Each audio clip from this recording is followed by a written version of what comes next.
অন্নপূর্ণা ভান্ডারের online apply করার সময় আধার কার্ড আর ভোটার কার্ড আপলোড করতে হবে। আপলোড কিন্তু এপিট ওপিট দুপিট বোথ সাইড করতে হবে।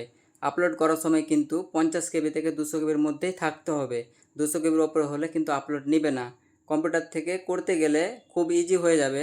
আর যদি মোবাইল থেকে করতে যান তাহলে কিভাবে 50 KB থেকে 200 KBর মধ্যে করবেন, ভিডিওটি লাস্ট পর্যন্ত দেখবেন এবং খুব সহজে পেরে যাবেন। সবার প্রথমে আপনি ডক স্ক্যানার এই অ্যাপটা ওপেন করে নেবেন।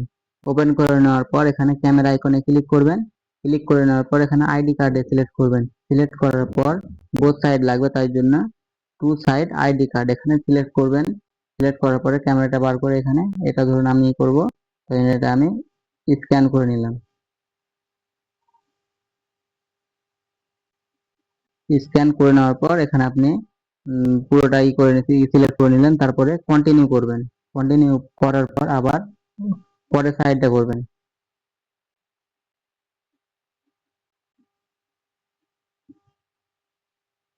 পরের সাইডটা হয়ে যাওয়ার পর এখানে আপনি আবার কন্টিনিউ করবেন। কন্টিনিউ করার পর রাইট চিহ্নতে ক্লিক করবেন।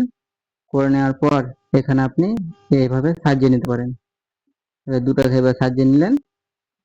সাজিয়ে নেওয়ার পর এখানে রাইট চিহ্নতে ক্লিক করলেন, দিয়ে স্কিপ করে নিলেন। স্কিপ করে নেওয়ার পর এখানে সেভ অপশনে ক্লিক করলেন। সেভ করে নেওয়ার পর সেভ অনলি দিস ফাইল এখানে ক্লিক করবেন। ক্লিক করার পর এখানে 500 KB হয়ে আছে, এটাকে আপনি 50 থেকে 200 KBর মধ্যে রাখবেন। তার জন্য কম্প্রেস নাও এটা করে নেওয়ার পর এটাকে আপনি এখান থেকে কমিয়ে দিলেন। এখানে 166, মানে আপনি যত খুশি এখানে রাখতে পারেন।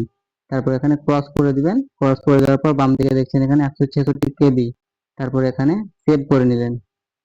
সেভ করে নেওয়ার পর আপনি সেভ টু ফোন স্টোরেজ। আশা করি এই ভিডিওটি দেখার পর আপলোড করার সময় কোনো অসুবিধা হবে না।